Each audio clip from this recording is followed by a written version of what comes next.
Okay, so Hulu has apparently ripped off McDonald's and is doing this 365 Black thing. Blackest McDonald's celebrating 365 Black all year long.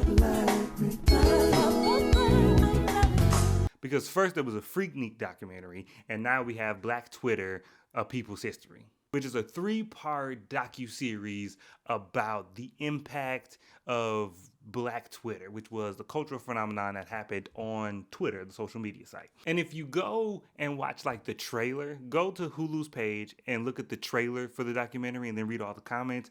The reaction to this is mixed, to say it politely. But at the same time, I think that trailer and I think the marketing for this documentary not misrepresents what this documentary is about, but doesn't encapsulate fully. I think a lot of people go into it thinking one thing and not really understanding what the impact of this phenomenon was, the cultural significance within the Black community and nationally and worldwide was, and what this documentary is actually chronicling. Now, this documentary wasn't perfect, and I had a couple of issues with it, but before we get to that, I want to say from a positive standpoint that this documentary did a very good job of celebrating Black culture in general and celebrating the contribution of Black people to the public American culture and the public awareness and culture shifts in general, from the public lexicon to trendy music to the proliferation of certain types of memes.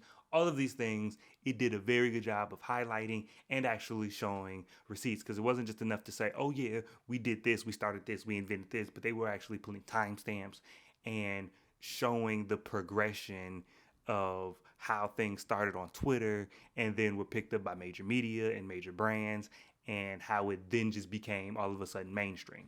So for me, it's very easy to recommend this as a watch because one, it's on Hulu and it's only 3 episodes, so it's not that big of a commitment, but also because if you're not on Twitter, if you weren't on Twitter, then it was cool to see and informative to see certain events and how Twitter affected it, how Twitter started some of it, and how certain things were shaped by what was happening online. Scandal was doing okay, and then Black Twitter found it, and then Scandal did great. And also for me personally, it was cool because there were some things that I was on and active on Twitter for, and there were some things that I missed, and I was like, oh, I didn't realize that's where that came from, or that was how that progressed. And one thing I didn't like about the marketing was that it was displayed to be in the vein of that VH1 show, I Love the 80s, 90s, and 2000s. You remember when you would just have a bunch of personalities on TV just talking about the things they liked in a certain decade. And it wasn't journalistic or a documentary. It was very much just commentary. I'm falling and I can't get up. Well, bitch, try. And I know I just aged myself there, but that's what this seemed like on face value. And there are components to that, but it's not the entire thing. Like, there are comedians and, you know, public figures and musicians who are just giving anecdotal stories and asides about where they were when certain things would happen or how they interacted with Twitter. But there are actually like political commentators and people who were working at Twitter at the time and people who were like in charge of Twitter and watch the progression of Twitter and the growth of Twitter and the transition from Twitter as a startup to the big Twitter that it became to be, to the transition to Elon Musk's acquisition and the switch that happened there. It's very in-depth, and it is journalistic in that sense, where there are like actual, you know, facts and investigative inquiries and stuff like that. There is that component of it too, and I thought that was very valuable. And I think that aspect of it was lost on the advertising of it. And to that, that's where my negatives come in as well, because to me, all documentaries come from a certain perspective, and they're all through the lens of whoever is running the documentary. And so this is no different. And so I'm not hating on this having a specific viewpoint, but to me, documentaries should tell a broad view of whatever topic or subject you're trying to highlight and attack it from multiple angles.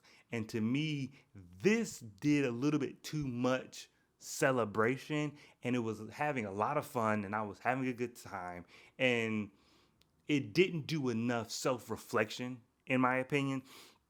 There were moments where it talked about the dangers of online communities and how misinformation can affect how people think and what people believe and stuff like that. And they touched on it a little bit, but mostly they touched on it in a macro sense, and the fact that just Twitter in a general sense, or the internet in a general sense, can lead people down these roads.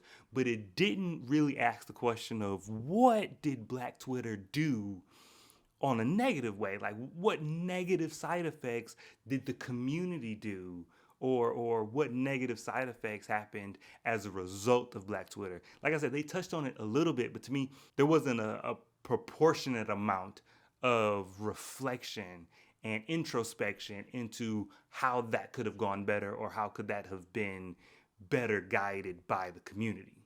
And it was just that hesitation that I noticed when I was watching it, because when it was over, I was like, oh, that's all we're going to talk about. Okay, cool. But other than that, it still was enjoyable. I liked watching it. I learned some things, which I didn't expect to do. And I recommend it. I recommend you watch it. And then what you could do is come back here, tell me what you thought about it, and we can get into it and discuss it, which is my favorite part. So let me know what you thought of the documentary. Let me know if you're going to watch it, or let me know if it just doesn't interest you at all. And I'll catch you guys next time.